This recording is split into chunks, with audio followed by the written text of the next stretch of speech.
Hey, Forge fans, I'm Anthony Urciuoli. This is the Forge Audio Network.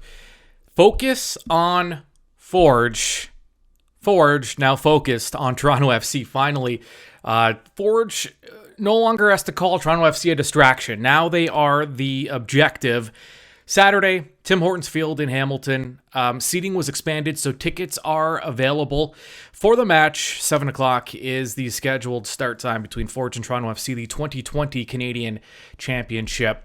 Forge needing to feel good after that disappointing match last week against CF Montreal, where they bowed out of the quarterfinal of the Canadian Championship, this year's version of the Canadian Championship. But they can still be the first CPL club to lift the Voyageurs Cup.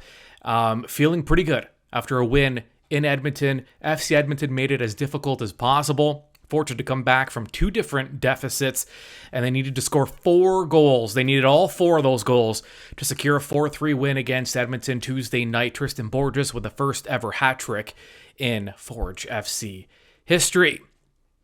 Now, helping us focus on Forge and talk about plenty. There's plenty to talk about. New format for the Canadian champion, or rather for the CONCACAF Champions League qualifying, which benefits the CPL. Forge's match against Edmonton. Forge's upcoming match against Toronto FC. The play of Borges. The play of Abi Sissoko, who isn't going to show up on the score sheet after the game against Edmonton, but was as important as any player was on the field. So let's do that. Let's get some help here. Let's bring in Adam Jenkins. He is the voice of the Canadian Premier League on One Soccer. He called the match between FC Edmonton and Forge, and he will be calling the match this weekend between Forge and Toronto FC. Thank you very much for having me back.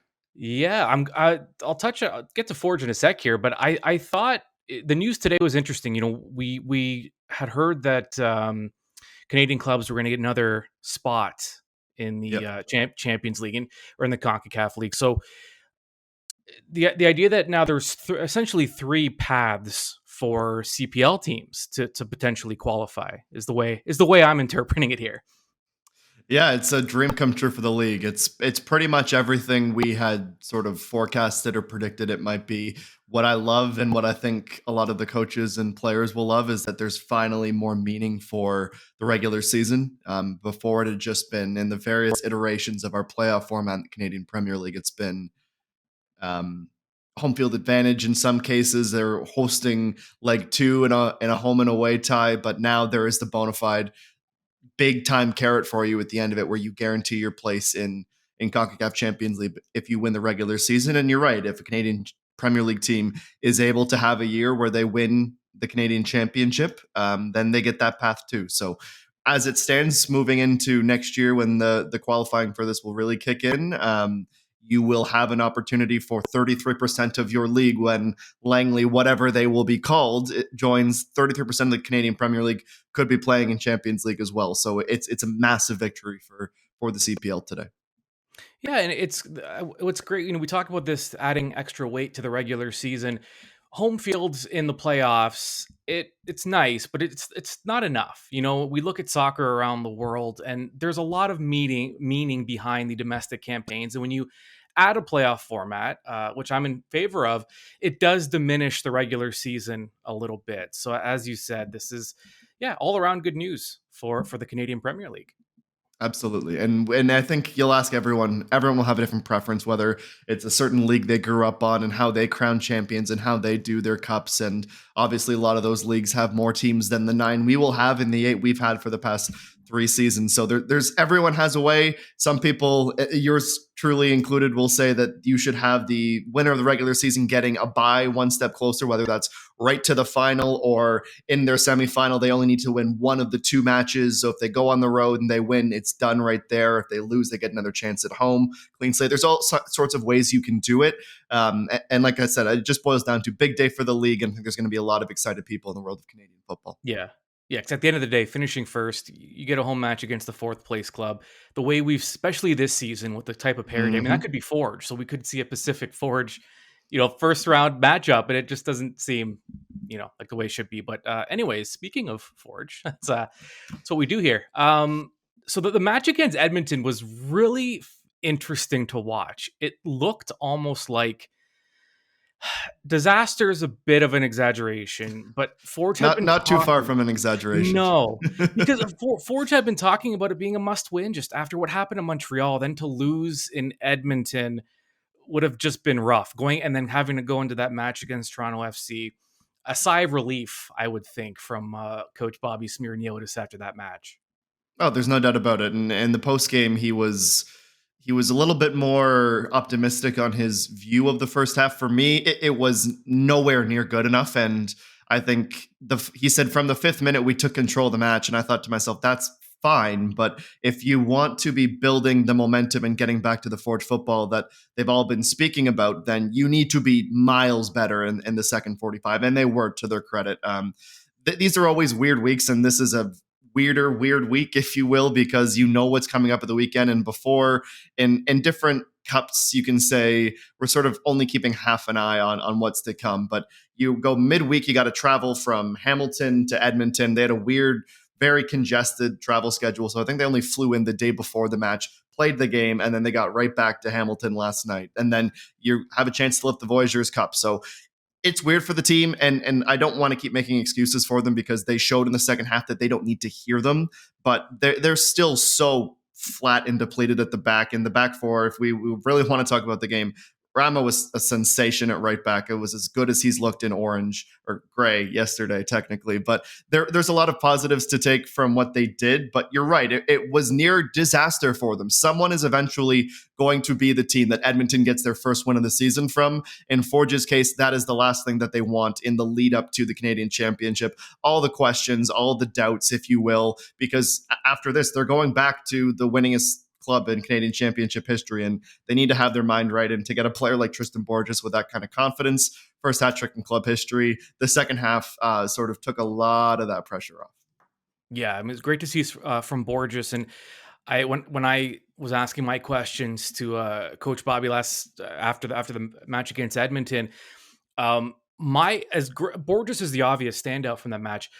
But Sissoko, his press caused the turnover on the first goal and got them. But when it looked like Ford was about to have a near disaster, then it looks like it's another near disaster because Edmonton goes back ahead. But Sissoko again spots the run from Borges and delivers a perfect ball. It's been a weird year for Forge for a myriad of reasons. Part of that is the fact that they just don't have as many bodies as they're used to. And guys like Ashinodi Janssen, Sissoko, who have been asked to do more than maybe they thought they would have to do, have really stepped up in really timely times this season too.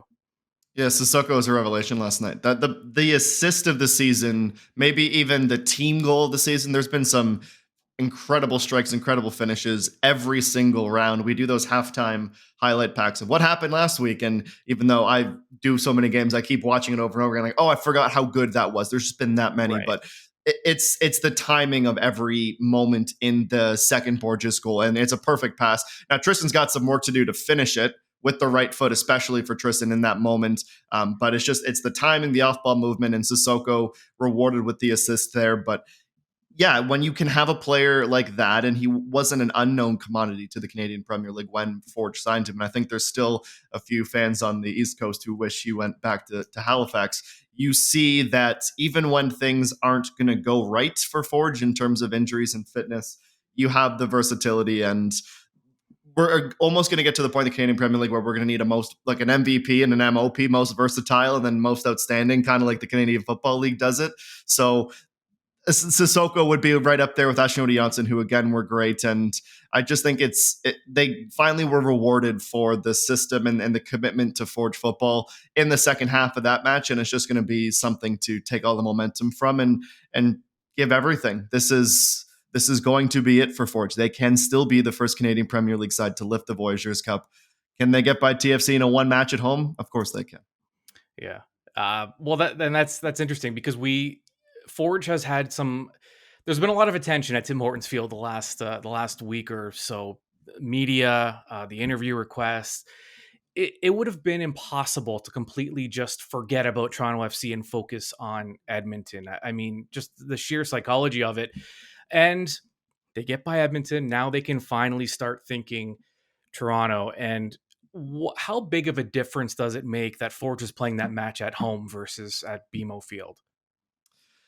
I think it's a pretty big difference. There would be something special, I think, if it was at BMO, but then you lose the home field advantage. And with the exception of last year's North Star Shield one match winner take all against Pacific, Forge has always stepped up in those moments, especially in Cup football. They have found a way to use the intricacies, it's like I hate always defaulting to a hockey analogy here, but sometimes you're playing in a really old arena and you rim the puck around the boards. You know which board is going to pop back the right way. Same thing with Tim Hortons Field. You'll know which way the ball is going to bounce depending on the conditions. If it's windy coming off the mountain again, then that could help them as well. And it just gives the familiarity, the comfort in knowing this is what the dressing room's like. This is going to be everything we need and the way we like it laid out.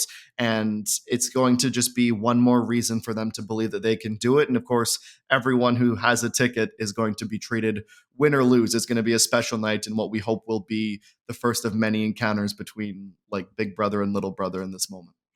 Yeah, what do you make? Possession is an interesting stat in soccer, and it a lot of times it does paint a picture of which team had more control, which team was more dominant. Not to go back to the Edmonton match, but just as a whole, Forge is going to have way more often than not have the advantage in possession, over 75% against Edmonton, but still 1-4-3. So it's been odd because Forge has dominated possession all season, but hasn't necessarily been rewarded for it. What do you make of just that possession stat in soccer altogether? It's my least favorite of the stats because there's very little you can do with it. It's like a lot of the times if you're watching the match and like watching it and invested in it and not just having it on in the background and listening to commentary, you're just sort of keeping an eye on it. You know who has the ball for the most part. And so many, if it's like 60-40, that's a washout. It doesn't really matter. So we're spoiled with the live stats we have as the league's broadcaster. So I'm typically looking at things like passes in the final third entries, duels won, sort of the minutia. And I've gotten better might not be the best adjective for this, but I try and make a point of it now when we're doing the halftime stats or the full-time stats. You can read the obvious ones that are there, but I'll try and say, okay, well, here's 70% possession for Forge in this moment, but what have they done with it? Oh, they've also made something like 555 passes or 551 accurate passes. That's impressive because Edmonton was only allowed to make 134. And what's the passing accuracy? If it's really inflated and doesn't look like it meets the eye, how many of those passes are center back, left back, center back, right back? So you can use the stat to tell the story. For me, possession is one that I don't necessarily pay a ton of attention to. If we want to still talk about possession, ask me questions about possession one in the final third, for example, where it's a little bit more advanced, it's a bit more specific because especially a team like Edmonton, since we're using that as our example from last night, the Eddies are fine to let you have the ball. They're going to be a pain in the rear when they're pressing or when they do get their counter moments. Those vertical runs, Kamara especially loves those, especially back post. And they've got the wide players, especially that can do something with it. So if you want to play Edmonton, pass the ball around, not do anything with it, that's fine. Have your possession, but they're going to be difficult to break down in other ways. Yeah, well put. I'm glad I asked the question. I got as great of an answer as I could have expected. All right, so Toronto FC. For fans that have been focused on Forge, maybe they only watch the CPL, I don't know. What can they expect from Toronto FC just for fans who have not seen much of TFC this season? Well, for fans who haven't seen much of TFC this season, they haven't missed a ton. If I want to be blunt, like they're in this weird transition period. They got the new manager that's come in, starting to make some of his changes. A lot of the young players are really going to get a run. They're 12th in the Eastern Conference standings right now. They're not far out of the bottom of the Supporter Shield race. They're a team in transition. Having said that, they are still a Major League Soccer side. They are still a historic Canadian soccer team. They are going to be tough to beat. like that you can use these facts or ignore these facts based on the result, basically, is how I like to say it. If TFC goes on and dominates the game, you can say, well, this is how much more money they have in their budget. This is how many people are on the staff. These are their facilities, et cetera, et cetera, et cetera. Or if Forge comes in and beats them, you can say, look what we did. This is the Goliath that we slaved as David. They're a well-oiled machine, but they need to be at their best, because in a season like this, there's going to be a lot of pressure, because their semifinal appearance in the Canadian Championship for 2022 is going to be against CF Montreal, which both sides will think of that as the final, because if you get that, you're either moving on to the weaker Canadian side, depending on how you look at it in terms of form and perspective, or you're getting York United if York United have an upset at BC Place. So they're going to feel more optimistic that this is their best chance to win the Canadian Championship in this season, because it's one match and they've got it. They're going to try and put a lot of things forward. Losing Osorio is going to be big for them. It was announced that he'll miss the Canada camp with an injury. We saw how impactful he was coming off the bench for Bob Bradley at Wanderers ground and basically creating the match-winning goal. So they have a ton of talent. It'll be interesting how much of their A team they start from the beginning, because the Voyageurs Cup, not to diminish it, it's not like you win this, you're going to Champions League. It's just for TFC another trophy in the cabinet for them. So there's going to be a bit more of a balance. I think we'll see some rotation from them, but they cannot take Forge lightly, especially if they go down. It's going to be very, very difficult for them to get back into the match. So for me, the biggest thing for Forge to accomplish at the weekend is they have to start on time, because when they don't start on time, they are out of sorts. They are chasing matches. They aren't able to put their stamp. So they need to meet TFC with purpose, with aggression, with confidence. Confidence is never lacking in this team, especially when Kyle Becker is wearing the captain's armband. It's going to be an exciting game. I don't think it's going to be a blowout one way or the other. I genuinely believe this is going to be a tightly contested match that might have a little bit of hostility and aggression as we watch this rivalry be born, because there's so many players that are going to want a shot. And for Ashton Morgan to play against his former side, for players who have been in and out of the Toronto FC Academy throughout their career, this is going to be a big moment for them, and especially with Lucas McNaughton coming back to Tim Hortons Field, Caden Chung coming back to Tim Hortons Field. Lucas will almost certainly get the start. They don't want to get beat by the same player that helped lift the North Star Shield for the opposite side. So there's a ton of storylines. It's going to be a super exciting match. But I think, again, I would much rather Forge be getting Toronto FC in a year like this than 2 years from now, maybe, or 4 months from now, when you can have some guy named Lorenzo Insigne potentially coming off the bench. As much as Forge supporters would love to see Insigne play at Tim Hortons Field, I'm sure it's the time to get TFC now. It doesn't mean it's going to be an easy performance or an easy task for the Hammers. Mm-hmm. I don't know what to do with my Insigne Napoli jerseys, to be honest with you. I can't. I feel weird wearing them now. This, if there's an opportunity for Forge to beat Toronto FC, this seems like a really good time. And before I let you go, you mentioned, this just reminded me of, you mentioned budget. It was really hard not to feel a little bit bad for Ellen Koch and Edmonton after that match against Forge. He looked like a guy that was he was out of answers. You never want to see a manager that just kind of, he just looked really, it was down. It was frustration. He talked about the fact that they have budget issues. He was very honest about the limitations of the roster. I mean, that can't be fun. And it wasn't, even as a Forge fan, you watch that and you're like, I do feel kind of bad for Edmonton right now. Yeah, it's not an ideal situation. You're not far off to feel bad. I think, having had the conversations with Alan as much as I had from the offseason to the match days and just checking in from time to time, he's always been pragmatic about it. He knows it's not going to be easy. The reality is, this is a team made up of lone players from across the CPL, where other owners are paying for Edmonton to still exist and have a team until new ownership can be found. And like, in his shoes, and I don't want to speak for Alan, but basically you're asked to come in, spend a season, try and put in your system. I think when he came in, there's this idea we want to be an attacking team. Very quickly, he realized better served with the roster, with what we've got going on with our stadium, to be a bit more defensive minded. So they started to lay the foundation for that. And then New Year's Eve earthquake comes, that foundation's ruined. So a lot of people in Alan's shoes would have just said, I'm out of here, packed up, see you later, not worth it, because everything I've done It's like if you're writing an essay to the very last minute and then your file gets corrupted and you have nothing to show for it, start all over again. That's kind of like what Allen's been faced with. So they go into every game not expecting to win it. And that's got to be emotionally and mentally taxing on everybody. And they deserve a ton of respect from the league for being difficult to beat, because I think especially when there's a bit of congestion or when you're playing a tough opponent, what is the what's the motivator for a lot of these athletes to go in and we got to do it again? We could get to a situation where it's 5, 6, 7 match days down the road and they're still looking for their first win, because the way the roster has needed to be built, that's kind of what's expected to happen. But they never quit. They really are representing that city well. And when the time comes that the right person, the right group to reinvest in this team, to buy them and put them back on a upward trajectory, I think they're going to be better served for approaching this season, approaching every game with the attitude that they have. And you're right. It's a little bit difficult to watch a dejected coach, especially in that moment where it really looked like they could have got something more out of the match, save for a howler from BQB Saint, not to kick them when they're down, but they were good last night against a really good team and they deserve more. So yes, in that press conference, especially, it was disappointing to see Koch as frustrated as he was, because in that moment, what more can you do? They had a pretty good game plan, looked like it might be their day.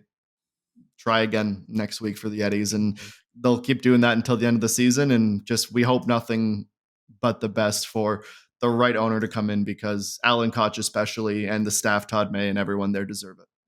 And I think most fans would like to see them get their first win. In our case, just maybe not against theirs. So yeah, there you go. Exactly. There you go. Big asterisk. Maybe not against Forge, but in this case. But yes, Adam Jenkins, fantastic as always on top of his game, the voice of CPL soccer on One Soccer. Again, thanks so much for doing this. Thank you. See you at the game on Saturday. All right, Adam Jenkins never ever disappoints, and he was definitely on his game today. All right, thank you, Adam, and thank you, Forge fans. Keep it locked onto the Forge Audio Network. You can subscribe through Spotify or wherever you get your podcasts, also on YouTube, on all the Forge FC social media outlets, and of course, the official website is Forge FC as well. It's all there. It's all for you, and we have plenty coming up. So thanks for listening. We'll talk to you soon.